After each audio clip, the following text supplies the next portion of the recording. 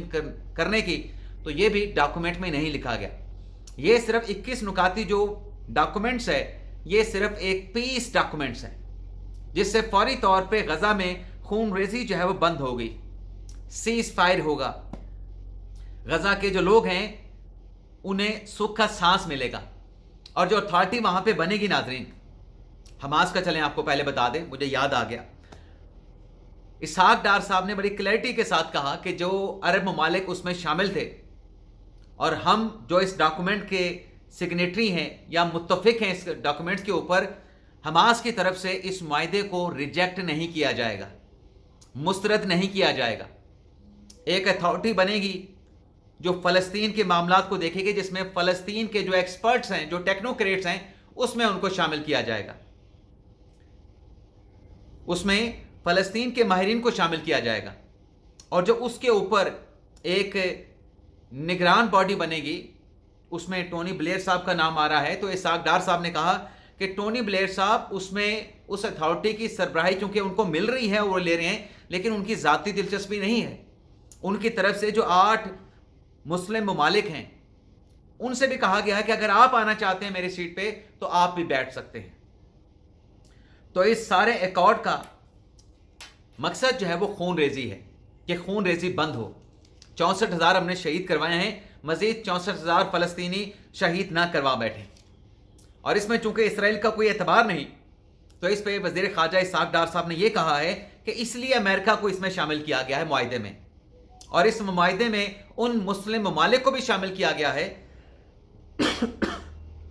جن کے اسرائیل کے ساتھ تعلقات ہیں، تاکہ اس پیس ڈاکومنٹس پر جو ہے وہ عمل درآمد کروایا جا سکے۔ اور اسحاق ڈار صاحب نے کہا کہ وہاں پہ انڈونیشیا نے جو پیس کیپنگ ہے، یعنی پیس کو جو بحال رکھنا ہے، گراؤنڈ جو فورسز ہیں وہ تو فلسطین کی اپنی ہوں گی، لیکن پیس کے لیے، امن کو قائم رکھنے کے لیے انڈونیشیا نے 20,000 اپنے فوجی جوان دینے کی بات کی ہے۔ اب اس میں سوال آتا ہے کہ پاکستان کے کتنے جوان جائیں گے، جس کا ہم نے تھمب نیل پہ بھی ذکر کیا۔ تو اس پہ اسحاق ڈار صاحب نے کہا کہ اب پاکستان ریاستی سطح پہ فیصلہ کرے گا کہ غزہ میں، غزہ کے بھائیوں کی سیکیورٹی کے لیے اور ویسٹ بینک تک جو اسرائیل کی توسیع ہے وہ کسی صورت قبول نہیں ہوگی۔ یہ اس ڈاکومنٹس میں لکھ دیا گیا ہے کہ ویسٹ بینک تک میں اسرائیل شامل نہیں ہوگا، اسرائیل اس کو اپنے علاقے میں شامل نہیں کرے گا، اور پاکستان اسرائیل کو تسلیم بھی نہیں کرے گا۔ پاکستان اپنے موقع پہ برقرار رہے گا، لیکن کتنے ہزار فوجی جوان وہاں پہ پاکستان کی طرف سے جائیں گے، تو یہ فیصلہ جو ہے، یہ فیصلہ ابھی کیا جانا ہے کہ پیس کیپنگ کے لیے یہاں سے پاکستان سے کتنے ہزار پاکستان کے فوجی جوان غزہ کے بھائیوں کی سیکیورٹی کے لیے وہاں پہ تعینات کیے جائیں گے۔ تو ایک تو ناظرین یہ خبر ہو گئی، اور پاکستان نے، جو میں نے تھمبنیل پہ لکھا، صاف انکار کر دیا کہ اسرائیل کو ایکسیپٹ ہم نہیں کرنے جا رہے۔ پاکستان کا موقف وہی ہے جو ڈیکیڈ سے چلا آ رہا ہے۔ اس کے علاوہ ناظرین اگلی جو خبر ہے ناظرین، پاکستان تحریک انصاف کی خاتون سوشل میڈیا ایکٹیوسٹ فلک جاوید خان، جن کا 5 دن کا جسمانی ریمانڈ دیا گیا، جسے بعد ازاں چیلنج کیا گیا، آج 5 دن کا جسمانی ریمانڈ ختم ہونے کے بعد اب فلسطین ریاست کا اعلامیہ چل رہا ہے۔ ریاست فلسطین نیو یارک میں منعقد بین الاقوامی کانفرنس میں فلسطینی اصلاحاتی پروگرام کی تکمیل کے لیے اقدامات کیے جائیں گے۔ یہ فلسطین کی ریاست کہہ رہی ہے جنگ کے خاتمے کے 1 سال کے اندر صدارتی اور پارلیمانی انتخابات کروائے جائیں گے۔ تمام امیدوار انتخابات میں بین الاقوامی وعدوں مطلب اس میں حصہ لیں گے۔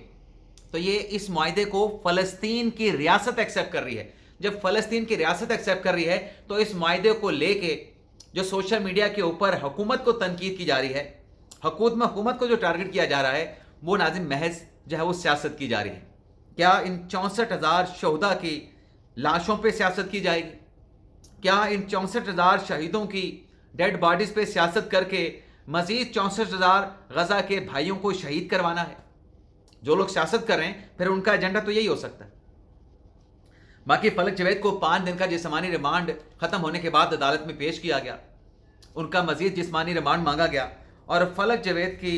لیگل ٹیم کی طرف سے مزید جسمانی ریمانڈ کی مخالفت کی گئی،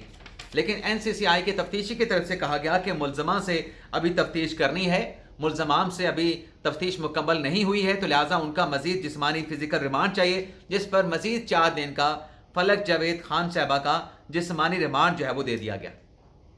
اس کے علاوہ ناظرین 2 اور وکلا رہنما فلک جاوید تو این سی سی آئی کے کیس میں گرفتار ہوئیں، ایمان زینب مزاری اور علی ہادی چٹھا جن کے خلاف متنازع ٹویٹ کا کیس ہے، آج جج افضل منجوکا صاحب نے ان پہ فرد جرم لگا دی ہے متنازع ٹویٹ کرنے کے معاملے پہ۔ ملزمان خود پیش نہیں ہوئے، ایمان مزاری اور علی ہادی چٹھا، جج صاحب نے ملزمان کے وکیل سے استفسار کیا کہ وہ کدھر ہیں، جس پر یہ بتایا گیا کہ وہ راولپنڈی گئے ہیں۔ جج صاحب نے کہا، منجوکا صاحب نے کہا کہ آج ان پہ فرد جرم عائد ہونا ہے تو وہ کس کی اجازت لے کے راولپنڈی چلے گئے۔ اس کے بعد جج صاحب نے جو چارج شیٹ تھی انڈائٹمنٹ کی، وہ انڈائٹمنٹ کی چارج شیٹ پڑھی اور دونوں ملزمان کے خلاف گواہان کو 1:30 بجے طلب کر لیا۔ اب 1:30 بجے تک جب عدالتی کارروائی کو ملتوی کیا گیا تو ان کے وکلا کی طرف سے کہا گیا کہ یہ جو چارج شیٹ ہے جس میں ملزمان کو چارج شیٹ کیا گیا ہے، اس کی کاپی ہمیں فراہم کی جائے۔ تو عدالت نے کہا کہ بالکل ان کو کاپی آپ فراہم کر دیں، کاپی فراہم کر دی گئی۔ اور پھر ایک اور درخواست آتی ہے 265K کی ایمان کی طرف سے اور علی ہادی کی طرف سے،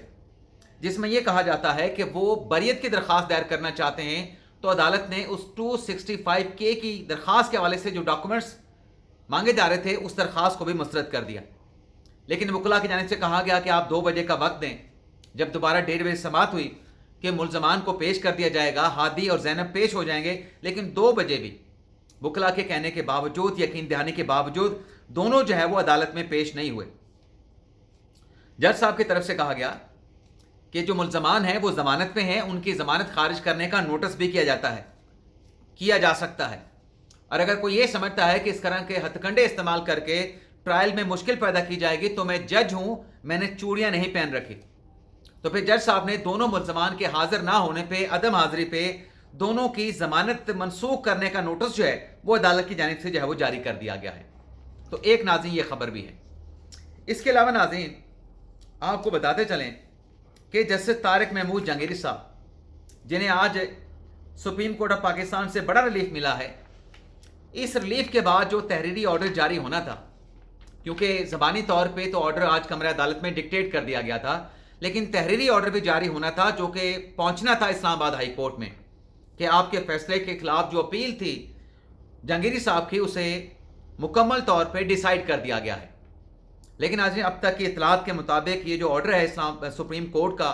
اسلام آباد ہائی کورٹ کے ڈویژن بینچ کا، جس میں جہانگیری صاحب کو کام سے روکا گیا تھا، ابھی تک یہ تحریری فیصلہ، چونکہ جیسے میں نے کہا کہ زبانی طور پہ ڈکٹیٹ کر دیا گیا تھا، لیکن امین الدین خان صاحب نے کہا تھا کہ اس آرڈر کی جو نوک پلک ہے وہ ہم چیمبر میں جا کے اس کی نوک پلک کو جو ہے، یعنی جو تراش خراش ہے، اس کو ہم درست کر کے اس فیصلے کو جاری کر دیں گے۔ ابھی تک ناظرین فیصلہ جاری نہیں ہو سکا، لیکن امکان ہے اور غالب امکان ہے کہ شاید کل تک یہ فیصلہ، رات دیر تک بھی ہو سکتا ہے، لیکن کل تک یہ فیصلہ سپریم کورٹ کی جانب سے جو ہے وہ جاری کر دیا جائے گا۔ اس کے علاوہ ناظرین اگلی خبر یہ ہے کہ جو پاکستان نے بھارت کے خلاف جو جنگ میں کامیابی حاصل کی، خاص طور پہ 10 مئی کو، جس میں پاکستان نے اپنے جدید میزائل الفتح 1 اور الفتح 2 کو بھارت کے خلاف استعمال کیا، لیکن آج پاکستان کی طرف سے ایک اور الفتح میزائل 4 کا تجربہ بھی کر لیا گیا ہے، اور پاکستان کا یہ نئے میزائل کا جو تجربہ تھا ٹیسٹ کرنے کا، یہ بھی ناظرین کامیاب ہوا ہے، اور اس نئے میزائل کی جو رینج ہے الفتح 4 کی، وہ 750 کلومیٹر جو ہے اس کی رینج ہو گئی۔ اجازت چاہتے ہیں ناظرین، اللہ حافظ۔